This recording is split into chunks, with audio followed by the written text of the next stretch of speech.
Bagaimana untuk hari ini Pak hasil persidangan? Hari ini kita menghadirkan saksi ahli hukum pidana ya, Profesor Suparji Ahmad, untuk memberikan perspektif tentang case pidana asusila seperti ini.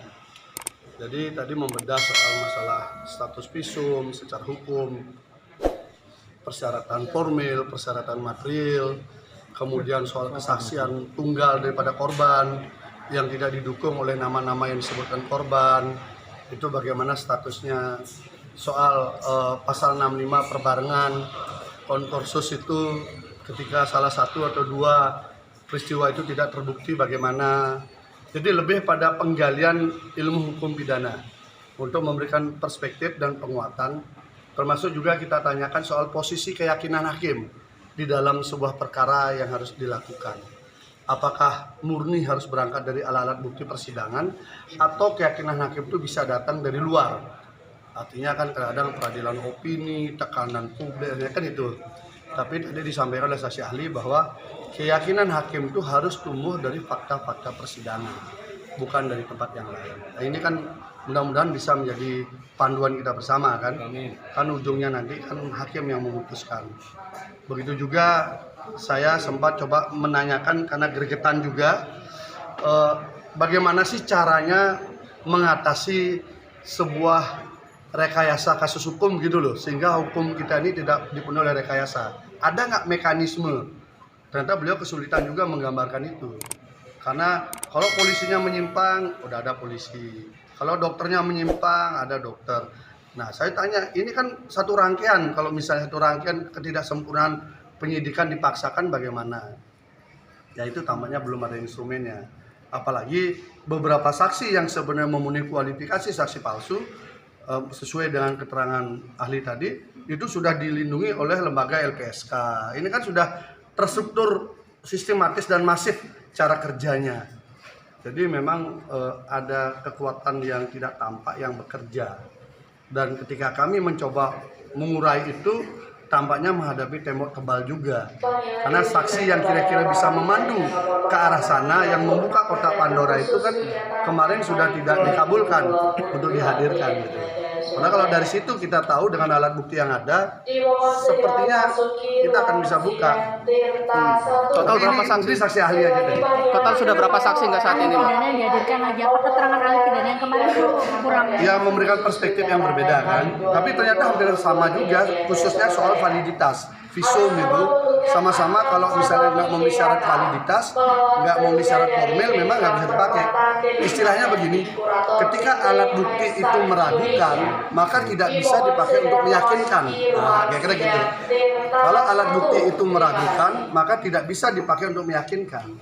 Maka alat bukti itu harus meyakinkan untuk bisa muncul sebuah keyakinan peristiwa gitu. Bang, keterangan apa yang meringankan terdakwa kali ini? Hampir semua perspektif yang tadi kita tanyakan akhirnya dijawab memang hampir sama dengan yang kita bayangkan. Artinya kalau orang tidak cukup bukti, kemudian peristiwa saksinya yang tidak kuat, kemudian dakwaannya yang tidak sesuai dengan fakta, itu memang terungkap semua bahwa memang tidak bisa. Maka terdakwa berhak untuk mendapatkan keadilan. Kira begitu. Tadi diingatkan harapannya itu saja, bahwa terdakwa itu juga berhak mendapatkan keadilan.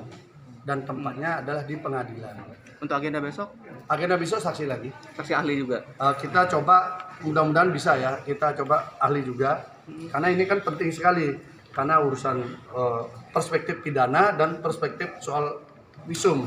Tadi visum juga diceritakan juga. Visum itu harus sejelas-jelasnya menggambarkan peristiwa yang terdekat. Karena itu makna visum itu membantu mengkonstruksikan peristiwa pidana. Nah, tetapi kalau visumnya terlalu jauh, maka dia akan kabur, tidak bisa memperspektifkan, memperkuat peristiwa pidananya gitu. Sehingga visum seperti itu tidaklah akurat. Kalau meragukan, maka memang tidak bisa dipakai. Itu pendapat ahli tadi? Iya, pendapat ahli. Kalau dia meragukan, maka tidak bisa dipakai. Tadi kan yang meragukan ada jumlahnya 3, secara formil suratnya salah. Kemudian saya tanya juga, di dalam dakwaan disebutkan visum 2018, sementara laporan korban 2019, jadi 1 tahun lebih visumnya sudah ada, baru orangnya melapor. Ini kan tidak rapinya skenario kan. Kemudian 2019 ada lagi visum berikutnya setelah melapor. Ini bagaimana? Makanya ketidaksesuaian, prosesnya, keraguan-raguannya itu disampaikan, kesimpulannya begini. Kalau alat bukti itu meragukan, maka tidak bisa dipakai untuk meyakinkan. Itu prinsip dasarnya. Sehingga harus dicari alat bukti yang bisa meyakinkan, bukan yang membangun keraguan. Nah, sementara itu yang kita sedang gali kan. Total berapa saksi nggak saat itu, Pak? Sudah Satu. berapa saksi? Sudah berapa saksi yang? Berapa saksi total? Mbak, total semua dengan ini ya, JPU ya? Aduh, udah banyak. Dari Oh, dari kita, karena ini problemnya kan begini. Saksi yang kita hadirkan kan ada saksi yang ada di BAP, yang sebenarnya menjadi kewajiban JPU. Tapi JPU kan enggak mau menghadirkan. Kami harus cari, memang tidak semua bisa kami hadirkan. Tapi mau bagaimana lagi? Tetapi tadi dijelaskan, saksi yang tidak dihadirkan di dalam persidangan tidak bisa dipakai. Karena semua perhitungan alat bukti adalah yang hadir di persidangan. Itu ahli mengatakan begitu. Jadi kalau itu tidak ada di persidangan, maka tidak bisa dipakai. Kan banyak tuh alat buktinya banyak, saksinya banyak, tapi tidak dihadirkan. Padahal kita ingin hadirkan aja semua biar sekalian kita bisa uji kan. Tapi kan takut, kayak saksi yang sudah dihadirkan tuh malah memperkuat terdakwa. Pak, mau tanya, kalau awalnya benarkah di BAP itu 5 korban menjadi 1? Di BAP, di dakwaan hanya 1, 5 tuh ada di Kapolda. Bukan di BAP ya? Di Kapolda, Pak Niko yang ngomong di media. Catat itu. Pak, bisa berubah jadi 1 secara hukum? Pak Niko yang ngomong di media bahwa ada 5 korban, berkasnya dibawa ke kejaksaan. Masuk pengadilan tinggal 1. Itu faktanya. Capek juga kita. Agenda selanjutnya Kamis ya? Hah? Agenda selanjutnya nanti? Ya, Oh. besok juga. Oh besok ya? Besok. Oke. Pokoknya sampai Jumat. Ahli apa Pak? Besok ahli apa Pak?